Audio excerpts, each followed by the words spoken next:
নমস্কার নমস্কার এবং নমস্কার। কেমন আছেন সবাই? আশা করছি সকলেই খুব ভালো আছেন। আর আমি ইতি আবারও ফিরে এসেছি আরও একটি নতুন ভিডিওর সাথে। আজকে সকাল থেকেই বৃষ্টি হচ্ছে, সাথে হালকা ঝোড়ো বাতাস। জানালার পাশে রাখা আমার গাছগুলোতে যখন হাওয়া এসে তোলা দিয়ে যাচ্ছে, দেখতেই ভারী সুন্দর লাগছে। তাই আমারও কিছুটা সময় ওদের সাথে কাটাতে ভারী ইচ্ছে করছে। আজ শনিবার, আমাদের নিরামিষ, তো আজ একটু পনির করব।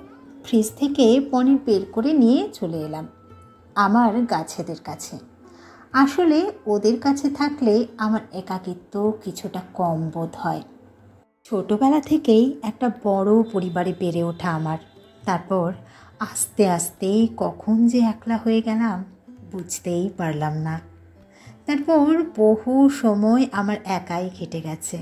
না, আমার পরিবারে আমি, আমার হাজব্যান্ড এবং আমার মেয়ে, এই তিনজনের ছোট্ট একটা সংসার। হাজব্যান্ড অফিসে এবং মেয়ে স্কুলে চলে গেলে আমি অনেকটা সময়ের জন্য একাই থাকি। ওই যে গাছেদের কাছে জানালাটা, ওটা দিয়ে আমি আকাশ দেখি, গাছেদের সঙ্গে কথা বলি, গল্প করি।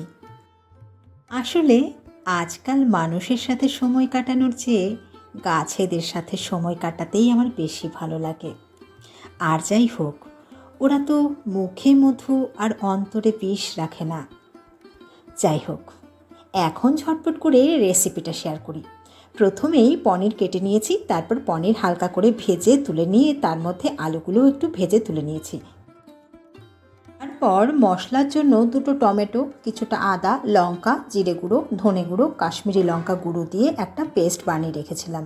কড়াইয়ে জিরে, গরম মশলা, তেজপাতা ফোড়ন দিয়ে তার মধ্যে সেই মশলাটা দিয়ে দিলাম। মশলা ভালো করে কষা হয়ে গেলে তার মধ্যে দিয়ে দিলাম ভেজে রাখা আলু।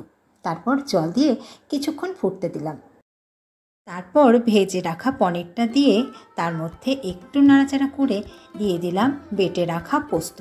তারপরে আরও একটু নাড়াচাড়া করে একটুখানি দিয়ে দিলাম মিষ্টি। তারপর আরও একটু নাড়াচাড়া করে নুন এবং মিষ্টিটা চেক করে নিলাম। সত্যি বলছি, আজকের পনিরটা কিন্তু দুর্দান্ত খেতে হয়েছিল। তোমরা পনির রেসিপি কীভাবে বানাও আমার সঙ্গে কিন্তু শেয়ার করো। আর ভিডিওটা যদি ভালো লাগে একটা লাইক, কমেন্ট, শেয়ার করতে একদম ভুলো না। আর আমি ইতি আবার ফিরে আসবো অন্য কোনো নতুন ভিডিওর সঙ্গে। আজকের মতো এই পর্যন্তই। সবাই খুব ভালো থেকো, সুস্থ থেকো, সুন্দর থেকো। Tata, bye bye.